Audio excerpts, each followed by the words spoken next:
I think the thing that has really changed is not the constitutional powers, but it's the situation that the United States finds itself in. So one thing is, if you think back to the late 18th century, the United States had no real permanent armed forces. So if you wanted to go to war in the late 18th and early 19th century, Congress would have to create the armed forces for that war. So if you look at 1789, when President Washington's inaugurated, he submits a report to Congress about the size of the armed forces at the time. The United States Armed Forces was roughly 1,000 troops. And in fact, a few years later, was completely wiped out in a war along the borders with the Indian tribes.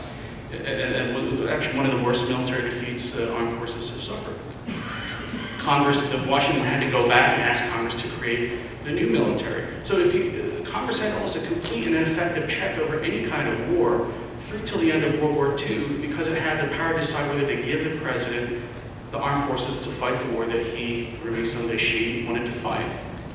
The thing that changes in 1945 and on, Congress and the president together have decided to create a permanent standing military of a kind which I think the framers really did not want to see, but didn't prohibit either.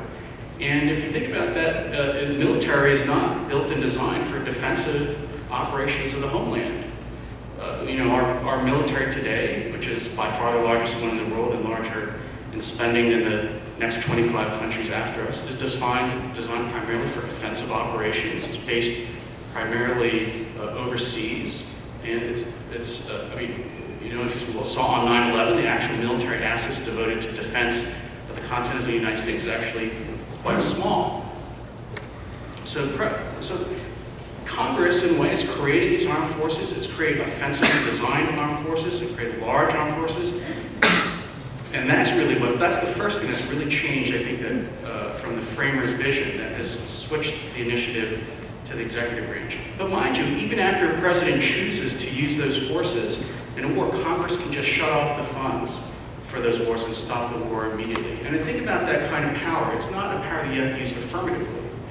Since appropriations have to be done continuously, not continuously, but on a regular basis, all you have to do to stop a war in Congress is just refuse to pass a bill, is to not pass, is to just be passive.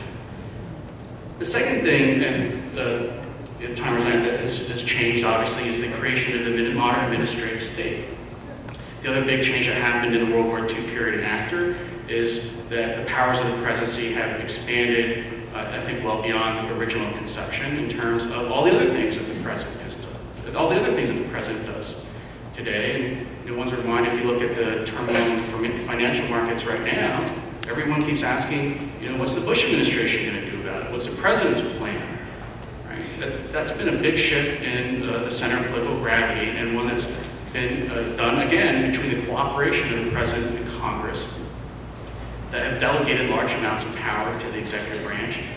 That, too, has been a big change, I think, and also leads to concerns about executive power, but it's also one that's well within Congress's power to control.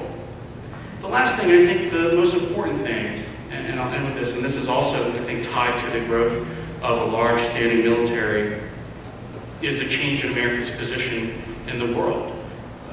Foreign affairs, I think, have not just become more important to the United States, but obviously the United States is trying to play a much more active role in the world than the framers, I think, thought they were going to play in the late 18th century.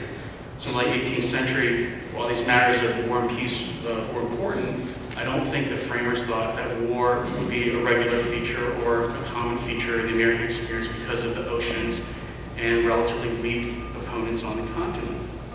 It doesn't mean they didn't. Part of the Constitution was, in fact, to make the ability of the United States to wage war, defend the country stronger, but I don't think they saw the sort of active interventionist role in the world that we have today. And it's not a partisan issue. I think this is a policy that both parties followed since 1945 on. I mean, there's debates about which particular conflicts to get involved with, but I don't think there's any serious effort to return us to pre-World War II attitude of the United States towards foreign affairs.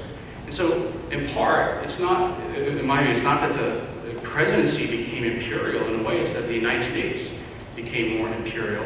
And because of the way the Constitution is structured, the president's powers are more open-ended in this area. And so America's role, again, both President and Congress, I think, have agreed with this, is that role has gotten bigger. Naturally, the powers of the presidency got bigger as well.